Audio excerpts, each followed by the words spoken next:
Everyone. അപ്പൊ എല്ലാരും നമ്മളുടെ ചാനലിലേക്ക് ഓടി വായോ. വരുമ്പോ കുറച്ച് ക്രാബും കയ്യിലെടുത്ത് വന്നേക്കേട്ടോ. ഇന്ന് നമ്മൾ ചെയ്യാൻ പോകുന്ന ഒരു അടിപൊളി സിമ്പിൾ ആയ ഒരു ക്രാബ് റോസ്റ്റ് ആണ്.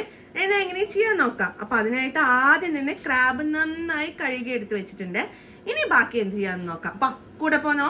അപ്പൊ നമ്മളെ ക്രാബ് റോസ്റ്റ് ചെയ്യാൻ വേണ്ടിയിട്ട് നമ്മൾ ആദ്യം കുറച്ച് ഇഞ്ചിയും വെളുത്തുള്ളി എടുത്തിട്ടുണ്ട്. അതിന്റെ കൂടെ നമ്മൾ കുറച്ച് പെരുംജീരകം ഇട്ട് കൊടുക്കാണ് കേട്ടോ. അത് കൂട്ടി അരക്കണേ. പെരുംജീരകവും പിന്നെ കുറച്ച് പെപ്പറും.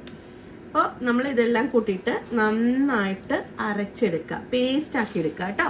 പെപ്പർ എടുത്തിട്ട് പെരുംജീരകം വേണമെങ്കിൽ ഒരു ഇച്ചിരി കൂടി ആഡ് ചെയ്യാം. ഓക്കെ, അപ്പൊ നമുക്കിത് നന്നായി പേസ്റ്റ് ആക്കി എടുത്തിട്ട് വന്നാലോ. എന്നാ പോരെ. നമ്മള് ചട്ടി എല്ലാം വെച്ച് ചട്ടി നന്നായി ചൂടാക്കിയതിന് ശേഷം പിന്നെ ക്രാബ് റോസ്റ്റ് ഒക്കെ ആണല്ലോ, അപ്പൊ നമ്മൾ എന്തായാലും നമുക്ക് നാടൻ സ്റ്റൈലിൽ തന്നെ ആയിക്കോട്ടെ. അപ്പൊ നമുക്ക് അതിലേക്ക് കുറച്ച് ആവശ്യത്തിന് വെളിച്ചെണ്ണ ഒഴിച്ചു കൊടുക്കാം.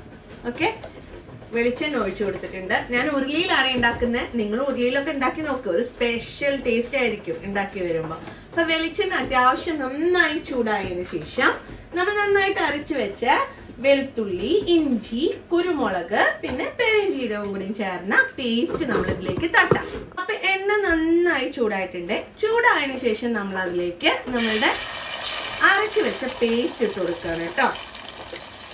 നല്ല അത്യാവശ്യം നല്ല ക്വാണ്ടിറ്റി കാണും നിങ്ങൾക്ക്. കാരണം നമ്മളിത് നന്നായിട്ട് പേസ്റ്റ് ആക്കാൻ വേണ്ടിയിട്ട് കുറച്ച് വെള്ളം കൂട്ടിയിട്ടാണ് അരച്ചിരിക്കുന്നത്. ഇത് നന്നായിട്ടൊന്ന് വഴറ്റിയെടുക്കാം, അതിന്റെ പച്ചമണം പോകുന്നവരെ. അപ്പൊ ഇത് നന്നായി വഴറ്റിയെടുത്തോളൂ കേട്ടോ. നന്നായി വഴറ്റിയെടുക്കുമ്പോൾ അതിന്റെ കൂടെ കുറച്ച് കറിവേപ്പിലെങ്കിലും ഇട്ട് കഴിഞ്ഞുണ്ടല്ലോ, അതിന്റെ ഒരു ഫ്ലേവറും ടേസ്റ്റും ഒക്കെ ഒന്ന് ഡിഫറെന്റ് ആയിരിക്കും. അപ്പൊ കുറച്ച് കറിവേപ്പിലയും കൂടി എടുത്ത് തട്ടിക്കോട്ടോ. ആവശ്യത്തിന് കറിവേപ്പില ഇട്ടോളൂ കേട്ടോ, നിങ്ങൾ ഇഷ്ടത്തിനനുസരിച്ച് ഇടാവേ. കണ്ടോ നിങ്ങള്, ഇപ്പൊ ഇത് എണ്ണയിൽ ഇട്ട് കഴിഞ്ഞപ്പോ അങ്ങനെ മുരാന്ന് വന്നിട്ടുണ്ട്. ഇതിന്റെ ആ ഒരു സ്മെല്ലും എല്ലാം മാറി കിട്ടിയിട്ടുണ്ട്. ഇനി നമ്മൾ ഇതിലേക്ക് തട്ടാൻ പോകുന്നത് നല്ല അടിപൊളിയായിട്ട് അരിഞ്ഞു വെച്ച ഒരു ലോഡ് ചെറിയ ഉള്ളിയും പിന്നെ കുറച്ച് വലിയ ഉള്ളിയാണ് കേട്ടോ. അപ്പൊ ആവശ്യത്തിനുള്ള ഉള്ളി തട്ടിക്കോ കേട്ടോ. ധൈര്യം വഴിക്ക് തട്ടിക്കോ. അത്യാവശ്യം നല്ല ക്വാണ്ടിറ്റി തന്നെ ഉള്ളി എടുത്തിടാം കേട്ടോ. ഇനി ഞാൻ അടുത്ത ട്രിപ്പ് കൂടി എടുത്തേട്ടോ. ഇത് കുറച്ചായിട്ടിട്ടുള്ളൂ, ഇനി കുറച്ചുകൂടി ഇടാണ്ടേ. നമ്മൾ അത്യാവശ്യം കുഞ്ഞുള്ളിയാണ് കേട്ടോ അടുത്തതായിട്ട് ഇടാൻ പോകുന്നത്. നന്നായിട്ട് ചെറിയ ഉള്ളിയും വലിയ ഉള്ളിയും കൂടി നല്ല അത്യാവശ്യം നല്ല ക്വാണ്ടിറ്റി ഇട്ടിട്ട് നല്ല ടേസ്റ്റോട് കൂടിയുള്ള ഒരു ഗ്രേവി തന്നെ കേട്ടോ നമ്മൾ ചെയ്യാൻ പോകുന്നത്. ഇത് ചെയ്തുകൊണ്ടിരിക്കുമ്പോ തന്നെ നിങ്ങൾക്ക് നല്ല അടിപൊളി സ്മെല്ല് വന്നുകൊണ്ടിരിക്കും കേട്ടോ. ഇപ്പൊ ഇനി ഇതിന്റെ കൂടെ നമ്മൾ കുറച്ച് ഉപ്പ് ഇട്ട് കൊടുക്കാം. എന്നാ പിന്നെ ഉള്ളി കുറച്ച് പെട്ടെന്ന് അങ്ങ് വാടി കിട്ടുമല്ലോ, സമയം അധികം കളയും വേണ്ട. ഇത് വളരെ ഈസി ആയിട്ടുള്ള ഒരു റെസിപ്പിയാണ്. വളരെ ക്യുക്കായിട്ട് ഈസി ആയിട്ട് വളരെ കുറച്ച് ഇൻഗ്രീഡിയൻസ് വെച്ചിട്ട് ചെയ്യാൻ പറ്റുന്ന ഒരു കിടുക്കാച്ചി ക്രാബ് റോസ്റ്റ് ആണ് കേട്ടോ. ചെയ്ത് നോക്കിയിട്ട് എല്ലാവരും എങ്ങനെ ഉണ്ടെന്ന് കൂടി എന്തായാലും പറയണേ. അപ്പോൾ നമ്മൾ ഇതിലേക്ക് കുറച്ച് ഉപ്പിട്ടതിന് ശേഷം വീണ്ടും നന്നായി വഴറ്റിക്കോളൂ. അടിയിലൊക്കെ പിടിക്കും കേട്ടോ അത്. അപ്പം നന്നായിട്ടൊന്ന് അത് വിടിച്ച് കൊടുത്തോണ്ടിരിക്കണേ ഇടയ്ക്കിടയ്ക്ക്. കാരണം അറിയാലോ, നമ്മളുടെ വെളുത്തുള്ളി ഇഞ്ചി പേസ്റ്റ് ആയതുകൊണ്ട് ഫസ്റ്റ് ഇട്ടുകൊണ്ട് അത് അടി പിടിക്കാനുള്ള ചാൻസ് വളരെ കൂടുതലാണ്.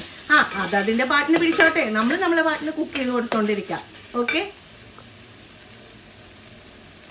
ഉള്ളിക്ക് അത്യാവശ്യം വാടിയതിന് ശേഷം നമ്മൾ അടുത്തതായിട്ട് ഇടാൻ പോകുന്നത് 2 ടേബിൾ സ്പൂൺ മല്ലിപ്പൊടിയാണ് കേട്ടോ. 2 ടേബിൾ സ്പൂൺ മല്ലിപ്പൊടി ഇട്ടിട്ടുണ്ട്. 2 ടേബിൾ സ്പൂൺ മല്ലിപ്പൊടി ഇട്ടതിന് ശേഷം അതിലേക്ക് കുറച്ച് മഞ്ഞൾപ്പൊടി ഇട്ട് കൊടുക്കാം കേട്ടോ. മഞ്ഞൾപ്പൊടി ഇട്ട് കൊടുത്തിട്ടുണ്ട്. ഒരു 1/4 ടേബിൾ സ്പൂൺ മഞ്ഞൾപ്പൊടി ഇട്ട് കൊടുത്തിട്ടുണ്ട് കേട്ടോ. മഞ്ഞൾപ്പൊടി ഇട്ടതിന് ശേഷം നമ്മൾ അടുത്തായിട്ട് ഇടാൻ പോകുന്നത് നമ്മളുടെ കാശ്മീരി ചില്ലിയാണ്. നമുക്ക് അധികം എരിവൊന്നും വേണ്ട, ഓൾറെഡി പെപ്പറിലൊക്കെ നല്ല എരിവുണ്ടല്ലോ. അപ്പൊ നമ്മൾ കാശ്മീരി ചില്ലി മാത്രമാണ് കേട്ടോ ഇടുന്നത്, കളറിന് വേണ്ടിയിട്ടാണ്. കണ്ടോ കളറ് കാണുമ്പോൾ തന്നെ എന്താല്ലേ. ഓക്കെ, അപ്പൊ ഈ പൊടികൾ ഇട്ടു. ഇനി അടുത്ത് നമ്മൾ ഇടാൻ പോകുന്നത് നമ്മളായിട്ട് സ്വന്തമായി ചെയ്ത് വെച്ച ഗരം മസാലയാണ് കേട്ടോ. എപ്പോഴും പറയാറുള്ള പോലെ തന്നെ വീട്ടിൽ ചെയ്ത ഗരം മസാലയാണ്. അത് ഞാനൊരു ടേബിൾ സ്പൂൺ ഇട്ട് കൊടുത്തിട്ടുണ്ട്. ഇനി ഇത് നന്നായിട്ട് നമുക്കൊന്ന് റോസ്റ്റ് ചെയ്തെടുക്കാം. അതിന്റെ ആ പച്ചമണൊക്കെ ഒന്ന് പോയിക്കോട്ടെ, അതാണല്ലോ അതിൻ്റെതായ ഒരു രീതി. അപ്പൊ ആ രീതിക്ക് തന്നെ നന്നായിട്ടൊന്ന് വഴറ്റിയെടുത്തോളൂ കേട്ടോ. പച്ചമണം പോകുന്നവരെ നന്നായിട്ട് വഴറ്റിയെടുക്കാം. അതിനുശേഷം നമ്മൾ അടിപൊളി കുനാന്ന് അരിഞ്ഞ് വെച്ച് തക്കാളി എടുത്ത് അങ്ങ് തട്ടാം. ഓക്കെ, അപ്പൊ ഇതിന്റെ മണം പോകുന്നവരെ നന്നായിട്ട്, ആ പച്ചമണം പോകുന്നവരെ നന്നായിട്ടൊന്ന് വഴറ്റിക്കൊള്ളുവേ. നമ്മളുടെ ആ പച്ചമണൊക്കെ അത്യാവശ്യം നന്നായി പോയിട്ടുണ്ട്. ഇനി നമ്മൾ അതിലേക്ക് നേരത്തെ പറഞ്ഞ പോലെ തന്നെ നമ്മളുടെ കുനാന്ന് അരിഞ്ഞ് വെച്ച് തക്കാളി എടുത്ത് അങ്ങ് തട്ടാൻ പോവാണ് കേട്ടോ.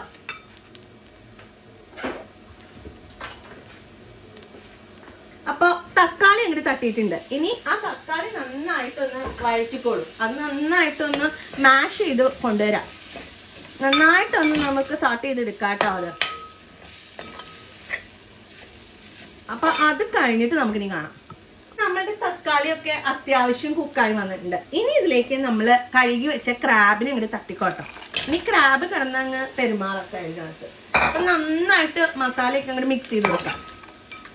ക്രാബിൽ നല്ല രീതിയിൽ മസാല പിടിക്കുന്ന പോലെ നന്നായിട്ട് അങ്ങ് മിക്സ് ചെയ്ത് കൊടുക്കും. ഇതിലധികം വെള്ളത്തിൻ്റെ ഒന്നും ആവശ്യമില്ല കേട്ടോ. കാരണം ഈ ക്രാബിൽ തന്നെ നല്ല വെള്ളം ഇറങ്ങുമേ. അപ്പോൾ അതിൻ്റെ വെള്ളം അങ്ങോട്ട് ഇറങ്ങാനുള്ള ഒരു ഗ്യാപ്പ് നമുക്ക് അങ്ങോട്ട് കൊടുക്കാം. ഓക്കെ, അതുവരെ നമുക്ക് വെയിറ്റ് ചെയ്യാം. അപ്പം നന്നായിട്ട് ഒന്ന് മിക്സ് ചെയ്ത് കൊടുക്കാം. ക്രാബിലൊക്കെ നല്ല രീതിയിൽ മസാല പിടിച്ചോട്ടെ. പിടിച്ചതിന് ശേഷം നമുക്കിതങ്ങ് മൂടി വെക്കാം കേട്ടോ. നമ്മളെ ക്രാബിൻ്റെ പരിവ് എന്താണെന്ന് നമുക്ക് നോക്കണ്ടേ. ഇപ്പോൾ നമുക്കതൊന്ന് പതുക്കെ ഓപ്പൺ ചെയ്ത് നോക്കാം. കണ്ടോ, ഞാൻ പറഞ്ഞില്ലേ നന്നായിട്ട് വെള്ളം ഇറങ്ങുമെന്ന്. ഇപ്പം കണ്ടോ, അതിലത്തെ വെള്ളം മൊത്തം ഇറങ്ങിയിട്ടുണ്ട്. ഇത് നന്നായിട്ട് ഇനി അതിൽ കടന്നൊന്ന് വെന്തോട്ടെ കേട്ടോ. ക്രാബിന് അധികം വേവൊന്നുമില്ല, അതറിയാലോ അല്ലേ നിങ്ങൾക്ക്. പക്ഷെ നമുക്ക് ഈ വെള്ളം എല്ലാം വറ്റി വരണ്ടേ. ഇത് വെള്ളം വറ്റി വന്ന് നന്നായി റോസ്റ്റ് ചെയ്തെടുക്കണം നമുക്ക്. അപ്പം നമുക്ക് ഇനി വേണമെങ്കിൽ ഇത് ഓപ്പൺ ചെയ്ത് വെച്ച് കൊടുക്കാം കേട്ടോ. അപ്പോൾ ഈ വെള്ളമൊക്കെ ഒന്ന് നന്നായിട്ട് വറ്റി വന്നോളൂ. അത്യാവശ്യം കുക്കായിട്ടുണ്ടാവും അതിനകത്ത് മീറ്റൊക്കെ. ഇനി നമ്മൾ ഇതിനെ ഇത് ഓപ്പൺ ചെയ്ത് വെച്ചിട്ട് നമുക്ക് കുക്ക് ചെയ്തെടുക്കാം. എന്നിട്ട് നമുക്ക് റോസ്റ്റ് ചെയ്യാം കേട്ടോ. നമ്മുടെ ക്രാബ് ഇപ്പോൾ ഈ ഒരു പരിവായിട്ടുണ്ട്. അപ്പം അത് നന്നായി എണ്ണ തെളിഞ്ഞ് വരുന്നുണ്ട്. ആ എണ്ണ നന്നായി തെളിയണ വരെ വിടാം. എന്നിട്ട് നമുക്ക് നന്നായിട്ട് റോസ്റ്റ് ആക്കി എടുക്കാം കേട്ടോ. കണ്ടോ, വെള്ളമൊക്കെ കുറഞ്ഞ് എണ്ണ തെളിഞ്ഞ് വരും ഇതിലേക്ക്. അപ്പം ഇത് റോസ്റ്റ് ആയിക്കോട്ടെ, നമുക്ക് വെയിറ്റ് ചെയ്യാം. ഓക്കെ, നല്ല മണം വരുന്നുണ്ട് കേട്ടോ. ഈ സമയത്ത് നമുക്ക് എന്ത് ചെയ്യാമെന്നറിയോ, വേണമെങ്കിൽ കുറച്ചുകൂടി കറിവേപ്പില ഇട്ട് കൊടുക്കാം. ഓക്കെ, അപ്പം അത് ആ പച്ചയായിട്ട് അങ്ങനെ നിന്നോളും. അപ്പം ഞാൻ കുറച്ചുകൂടി കറിവേപ്പില ഇട്ട് കൊടുക്കുകയാണേ.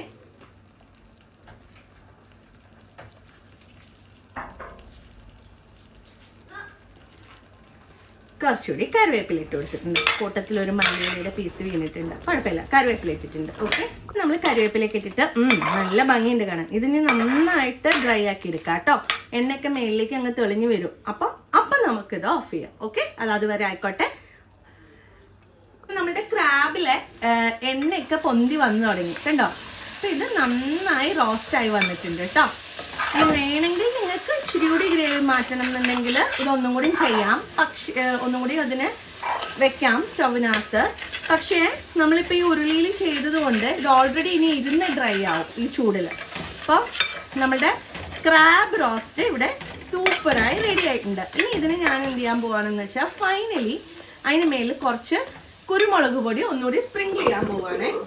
അപ്പോൾ ഇതിനകത്ത് ഇനി കുറച്ച് കുരുമുളക് പൊടി ഇങ്ങനെ ജസ്റ്റ് ഒന്ന് സ്പ്രിങ്കിൾ ചെയ്ത് കൊടുത്തിട്ടുണ്ട്. ഇനി നമ്മൾ ഓഫ് ചെയ്യാം കേട്ടോ. സ്റ്റവ് ഓഫ് ചെയ്തതിന് ശേഷം നമുക്കൊരു ഭംഗിയാക്കാൻ വേണ്ടിയിട്ട് നമ്മൾ ജസ്റ്റ് ഒന്ന് ടൊമാറ്റോ വെച്ചിട്ട് ഡെക്കറേറ്റ് ചെയ്യാം.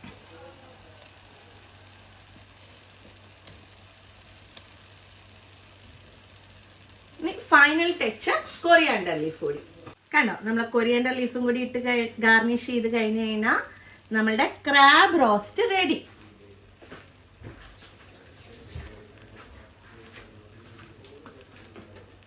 മതി, നമുക്ക് നല്ല അടിപൊളിയായിട്ട് ചോറ് കഴിക്കാൻ. ഓക്കെ, അപ്പൊ എല്ലാവരും ട്രൈ ചെയ്ത് നോക്കണം. മസ്റ്റ് ട്രൈ റെസിപ്പിയാണ് കേട്ടോ.